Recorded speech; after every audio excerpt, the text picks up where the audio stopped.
name is Ian Mutiso, and advocate on record for the 4 journalists who were recently arrested in relation to the publication of Black Parliament.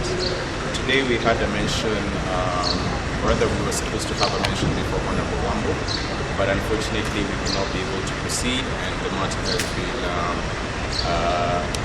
postponed all the way to Monday, that is the 15th of September 2025.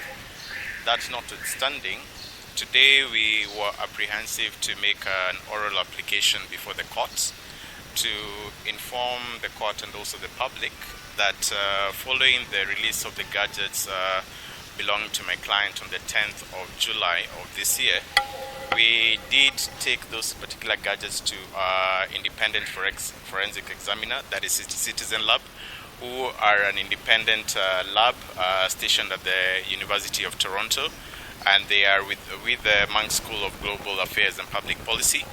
I've managed to have that particular report filed in court, and ideally I'll also be serving the ODPP with the same report together with the DCI. The importance of this report goes into the crux of Article 31, whereby it talks about rights to privacy. Since the finance protest of 2024, the public has always been very concerned as to what happens with their devices once they've been detained by the security agencies or rather the investigative bodies. As far as I'm concerned with my clients here, the gadgets which were actually detained by them on the 2nd of May, upon forensic examination, it has come to our attention that the DCI did implant a spyware known as the FlexiSPY app, which indeed shows that on the 21st of May at about 5:36 p.m.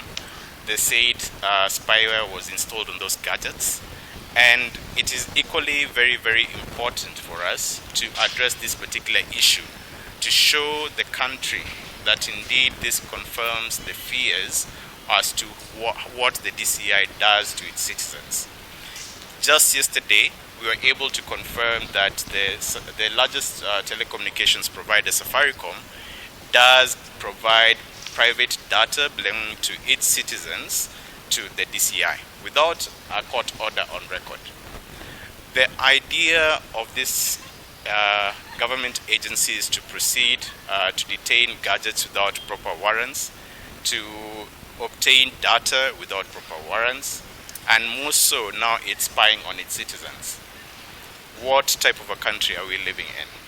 Therefore, this particular documentation is going to be published for public consumption, but at the same time, we are going to file an affidavit from our expert witness, and for without a shadow of a doubt, those gadgets are still available for further examination by other independent bodies. We haven't tampered with the chain of custody. We are still recording how all those gadgets move. It's still in a secret. It's in our possession, but in a secret location, and we are not going to release those gadgets back to the government. This needs to be public information, and more so, anybody whose gadgets have been detained ever since the process started in this country. It's very imperative that you take those gadgets for forensic examination. Citizen Lab is available to accord you those services, but most importantly, you need to be aware that you're being spied on illegally by the government agencies. That is all.